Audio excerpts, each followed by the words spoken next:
मी महुदगावचे दत्तात्रय जगन्नाथ कांबळे. माझी बहीण बोरगावला सखूबाई भीमराव शिंदे यांचा आम्हाला सकाळी फोन आला की आईचं निधन झालं म्हणून. त्यांना पाठोपाठ अटॅक आला सांगितलं.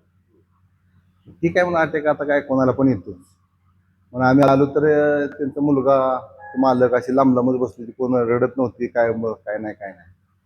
तिला भिंतीला तोंडालाच फडकं बांधून बसवलं होतं आणि गळ्याला त्यांनी असं पांढरं कापड धोतावर गुंडळून जाम करून ठेवलं होतं काय दिसू नये म्हणून. आणि मग सगळं झालं, तयारी झाली, सगळी पै पाहुणी गोळा झाली, पुण्यावरनं पुरी आल्या, कंटकन सगळी पै पाहुणे आली. मग आंघोळीला बाहेर घेतलं, फक्त ते डोक्याला तेल लावलं, ते पदूर खाली पडला. गळ्यातलं काढल्यानंतर ती काळं दिसलं. काळं दिसल्यावर म्हणलं गळ्याला काळं काय झालं बघ, असं मान वळलं तर पूर्णपणे गळ्याला कासऱ्याचा येडा होता, रक्त साकळलेलं होतं. हा, मग आम्ही दोन्ही बाजूने बघितलं तर असं वडलेलं त्याला रशी होती काय, मग कातड सगळं गळ्याचं निघालेलं आहे. आम्हाला शंका आली म्हणून आम्ही आपलं तक्रार दिली. माझं तिचा पोरगा काय परत नव्हतो, मामा त्या आईनं स्वतःहून तिनं फास घेतलाय. आणि मग तू सांगितलं का नाही आम्हाला? फोनवर बोलताना तू का सांगितलं? हा, बरं हिथं आल्यावर तरी आम्हाला सांगायचं बाबा आईनं असं असं केलं, आम्ही भीतीपुटी सांगितलं, आता तुम्हाला सांगतोय. असं काय बोललीच नाही ती. तिथं आल्यानंतर मग एक जण म्हणतो आईच्या कानातली फुलं नाही ती, जुडवी नाही ती, आईनं कालच कुठं दडवून ठेवली. आता दडवून ठेवली म्हणा, कशी दडवून, ती कशाला दडवून ठेवली? स्वतः कानाला काढून दडवून ठेवल का? आणि पुन्हा डुप्लिकेट जोडवी ती पायात कोणी घातली, तिने घातली का?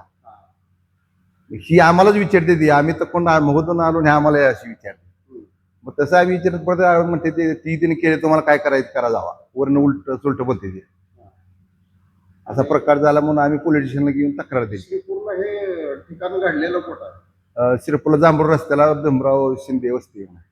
जांभूळ रस्त्याला भीमराव शिंदे वस्तीवर. हा, शिंदे वस्ती. अटल 25 न्यूज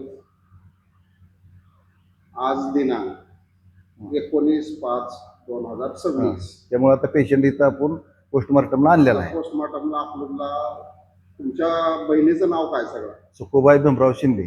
सखूबाई भीमराव शिंदे यांना घेऊन आलाय. आता पोस्टमार्टम रिपोर्ट डॉक्टरांचं काय मिळतं त्याच्यावर अवलंबून आहे. पण त्यांच्या मानेवर पूर्ण व्रण आहे, पूर्ण खालनं गळ्याचं कातडा वडले आणि जीभ बाहेर पडले. जीभ बाहेर पडले, जीभ त्यांनी आत घातली मुरगाळून, जीभ आत जात नव्हती तशी दुमती केली, म्हणजे काळी पडली जीभ आणि जीभ मुरगाळून आत घातली. म्हणजे म्हणून आम्हाला शंका आली ही काय, म्हणजे ही नाही निधन ना झाल्या नाही, काहीतरी धोका झाला आहे. त्यांचा फोटो बिटो काय तुमच्याकडे आहे?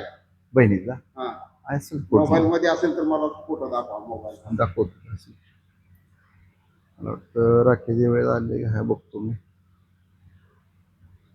पुण्यात मोबाईल मध्ये असेल की काय.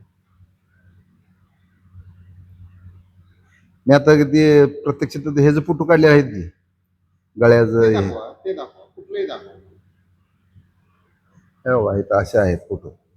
जीभ बाहेर पडलेली आहे, गळ्याला पूर्ण खालनं काळा आहे, काळा व्रण आहे गळ्यावर, जीभ काळी पडलेली आहे.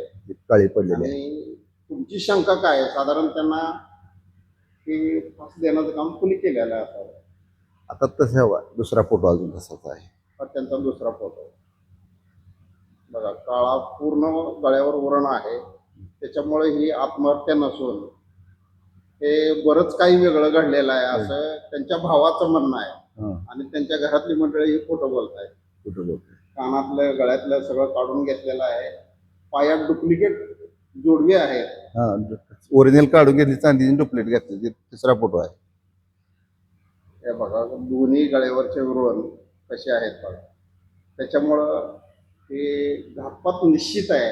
अटल 25 न्यूज सोलापूर अकलूज. कुठे ह्या बाजूला अजून आहे, परत दुसऱ्या बाजूला बघा, डोक्यात मार लागलेला आहे, डोक्याला पण जखम आहे, म्हणजे हा निश्चितच घातपात झालेला आहे. तरी याच्यावर पोस्टमार्टम नंतर पोलीस स्टेशन काय ॲक्शन घेत आहे ते पाहूया आणि सासरच्या मंडळीला काय शिक्षा होणार ते पुढील पोस्टमार्टम रिपोर्ट करून समजेल.